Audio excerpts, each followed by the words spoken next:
Sir, I stand to oppose the bill, and I agree with, at the outset, the views expressed by the honorable members of different parties who have put forward their views in opposing this bill. Sir, I would like to know from the Treasury benches that the Parent Act that was passed, after it came into existence, the Supreme Court had given various judgments upholding the Parent Act. The Supreme Court had embraced the Parent Act. The Supreme Court did not found it ultra-virus or going against the principles of natural justice. And the Supreme Court in Pune Municipal Corporation upheld Section 24(2). In Radicap Finance, the Supreme Court upheld Section 24(2) and said it is a statutory right. In Balaji Nagar, in Shivraj, in Velexan Kumar, these are the landmark judgments given to the Supreme Court. The government has no reason or rhyme whatsoever to bring an amendment. Sir, this is nothing but a dictatorial attitude of government bringing such a legislation without reason, and these are based on nauseatingly vague assertions of the need for development, sir. A mention was made over here that the Honorable Finance Minister in his press conference stated that if SIA is asked for, then this will lead to a sabotage by a neighboring country. I would like to know what kind of arrogance and ignorance is this, that you allow FDI and PPP in defense. That is not a threat to national security. But when it comes to social impact assessment, the Finance Minister says that this can be sabotaged by a neighboring country. The government talks about, my request to the government, sir, they ask for suggestions. Show me one democracy in the whole world which has such a legislation.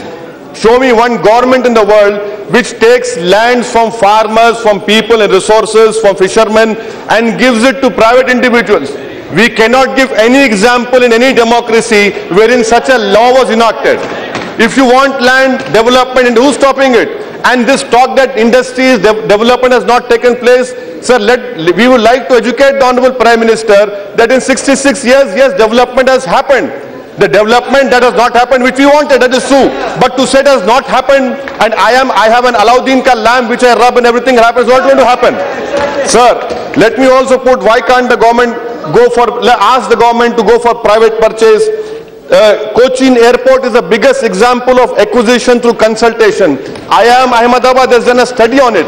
Why can't lease be happened? I have just heard, sir, and this amendment are against Article 14 of equality. Why do I say that? Because what kind of favoritism is this, that when it comes to industrial corridors, land can be acquired, but I want land to be acquired for preservation of wildlife.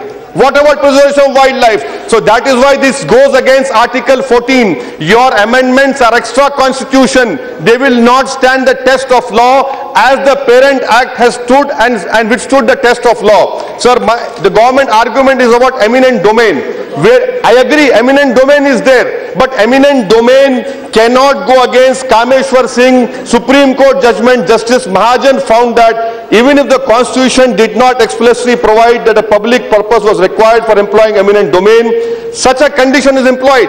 That is what the Supreme Court said. So this argument of eminent domain has to go along with right to equality. Argument of eminent domain has to go with public purpose. And lastly, sir, before I conclude, I think so that maybe I might be wrong, that we did a mistake as of hindsight, that why did we amend, why did we bring Article 44? What was the purpose behind bringing Article 44 of Constitution? Why did we amend Article 31?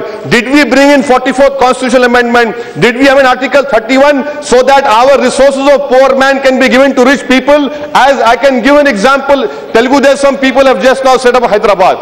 In the tenure of Telugu Desam and other governments, 88,000 acres, sir. 88,490 acres was given to private individuals.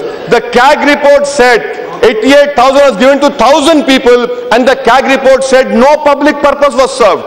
Is this the exploitation you want, sir? Is this the exploitation wherein our resources will be taken away? Let me give a classic example of Maharashtra. Varasgaon Dam, 161 hectares of land was acquired. Now what we see after Lavasa has come, around the dam, houses have been constructed. So where is the public purpose?